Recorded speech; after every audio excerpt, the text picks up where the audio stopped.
রোটেশনে তারা কিন্তু প্লেসমেন্টাল গেমটাই খেলছে। একেবারেই, অ্যান্ড সেই প্লেসমেন্ট গেমটা অবশ্যই তাদেরকে একেবারে শেষ মুহূর্তে ভালো কিছু অ্যাডভান্টেজ তো লুফে নিতে সাহায্য করবেই।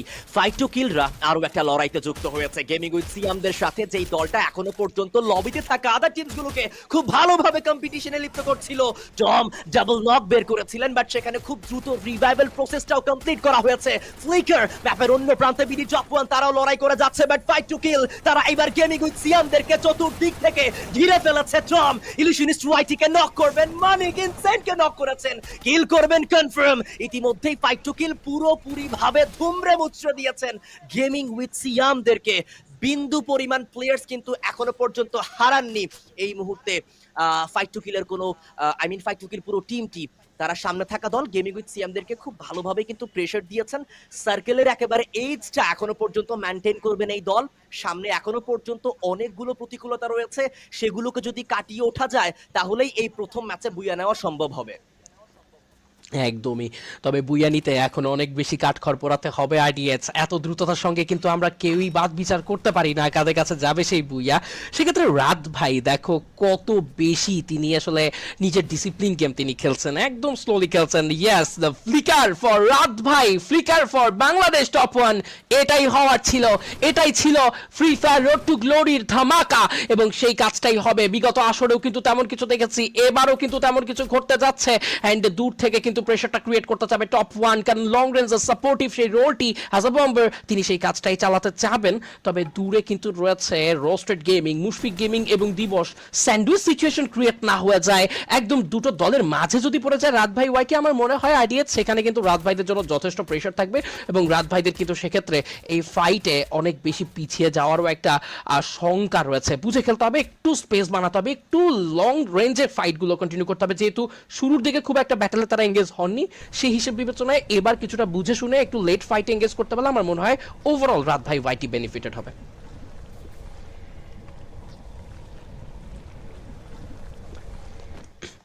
সেই সাথে আমরা আবারও কিন্তু পৌঁছে যাচ্ছি।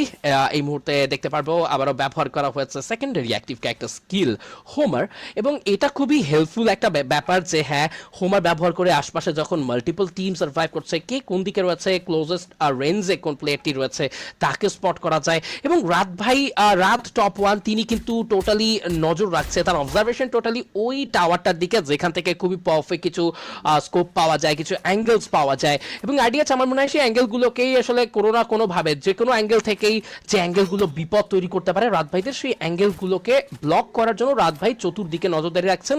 এটাই কিন্তু একজন ক্যাপ্টেনের পরিচয়। একেবারেই, এবং চতুর্দিকে যেই যেই নজরটা উনি এই মুহূর্তে রাখছেন, পরবর্তীতে শেষ মুহূর্তে গিয়ে সেটার বেনিফিট উনি পাবেনও।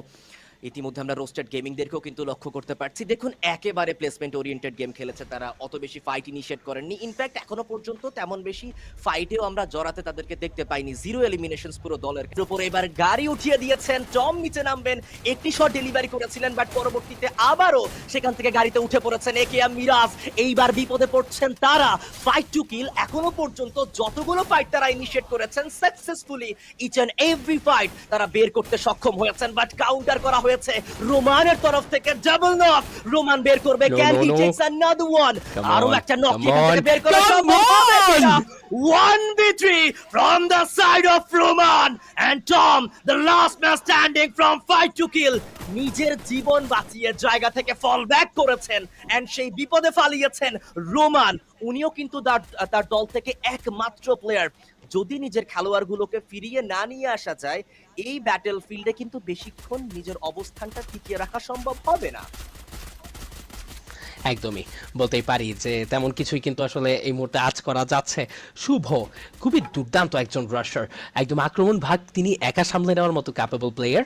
এবার চেষ্টা চালাচ্ছেন দলকে অনেকটাই সেফে রেখে লেট গেমে আসলে এন্টার করতে ফাইটে, বাট হ্যাঁ, ফ্লিকারের কাছ থেকে কিন্তু এবার কিছু স্কোর আসতে যাচ্ছে। ফ্লিকার অলরেডি নক রেখেছেন মিরাজকে, কিলটাকে সুনিশ্চিত করতে পারবেন কিনা রক্সম্যান গেমিং এর জন্য নেজাত কিন্তু নিজের সেরাটুকু দিচ্ছেন, ক্রমশই কিন্তু কিলের খাতা ভারী হচ্ছে। তবে ফাইট টু কিলদেরকে বলতেই হবে, প্রশংসা করতে হবে এই দলটিকে, যত কতবার প্রবলেমে পড়েছে।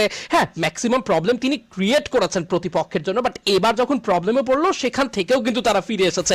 বাট ইলিউশনিস্ট ওয়াইটির জন্য কিন্তু একটা বিরাট বড় অবস্টাকল ক্রিয়েট হতে পারে। রাত ভাই ওয়াইটি তিনি কিন্তু চতুর্দিক থেকে ঘিরে রেখেছেন পজিশন।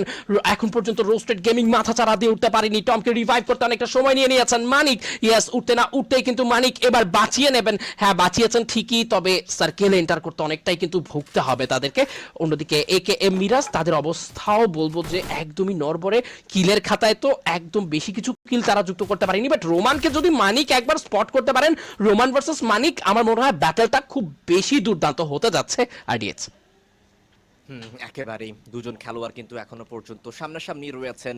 অ্যান্ড মানিক টম, এই মুহূর্তে আমরা টমকে দেখতে পাচ্ছি, সেই পাথরের কাভারটা ধরে উনি বসে রয়েছেন। সামনে একেএম মিরাজ থেকেও প্লেয়ার্স, ওনারাও কিন্তু আক্রমণ করবেন। বাট এই মুহূর্তে রাত ভাই ওয়াইটি তারা ধীরে ধীরে আস্তে আস্তে কিন্তু এগিয়ে যাচ্ছেন। একেএম মিরাজ তারা দুজন প্লেয়ারকে হারিয়ে ফেলেছেন। সিয়াম ভাই প্রথমে খানিকটা ক্রিটিক্যাল সিচুয়েশনে পড়লেও বাট পরবর্তীতে আরো একবার গুছিয়ে উঠেছেন।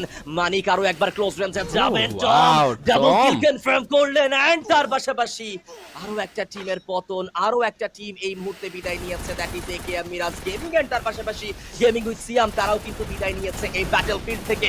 রক্সম্যান গেমিং ভার্সেস রোস্টেড গেমিং, এই মুহূর্তে দুটো দল একে অপরের মুখোমুখি। রাহাত খানিকটা সাইড লাইন দিয়ে বেরিয়ে গিয়েছেন, দুজন প্লেয়ারকে কি আদৌ নক করতে পারবেন কিনা।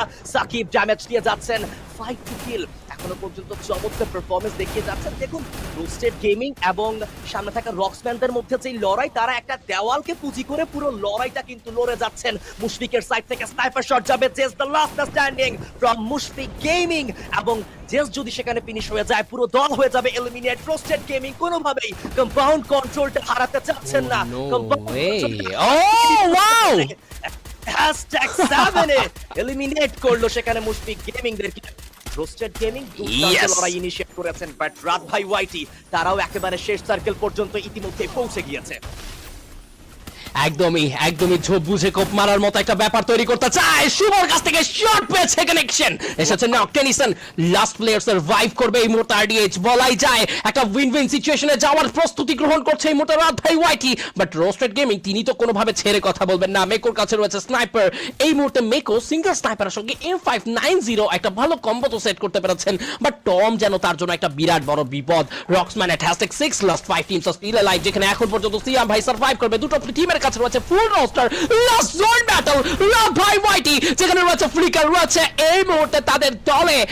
এই মুহূর্তে মানিক রয়েছে, শুভ আরো কিছু প্লেয়ারকে করেছেন চেস এন্ড টেনিসনকে ফিনিশ করেছেন। ফ্লিকার রিভাইভ পাবেন মানিক, ফ্লিকার একাই 4টে কিল দলের জন্য কন্ট্রিবিউট করে ফেলেছেন সবুরে মেওয়া ফলে, এবং সেই কাজটাই কিন্তু করে যাচ্ছেন এই মুহূর্তে। ড্যামেজ জন্য স্টার্ট করবেন, ওয়ালের খরচ হয়ে যাচ্ছে অনেক বেশি, তবে দূর থেকে মুশফিকের স্নাইপার শটগুলো কিন্তু কাটার মতো বিঁধবে।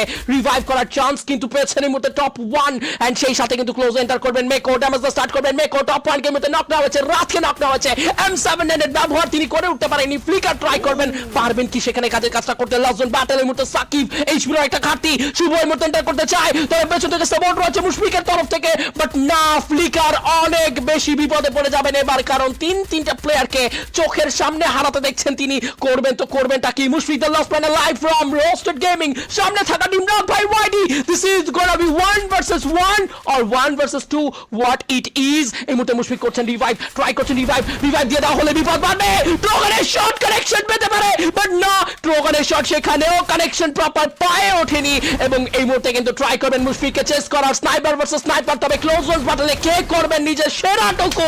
এক্স্যাক্টলি দিস ইজ ফ্লিকার, বাংলাদেশের গর্ব, আরো একবার বাংলাদেশ টপ পয়েন্ট রাত ভাইদের জন্য করলেন অসাধারণ এক বুইয়া। এটা ছিল ফ্লিকারের কাছ থেকে একটা শুধুমাত্র একটা statement, team doesn't matter, this is Flicker for you guys.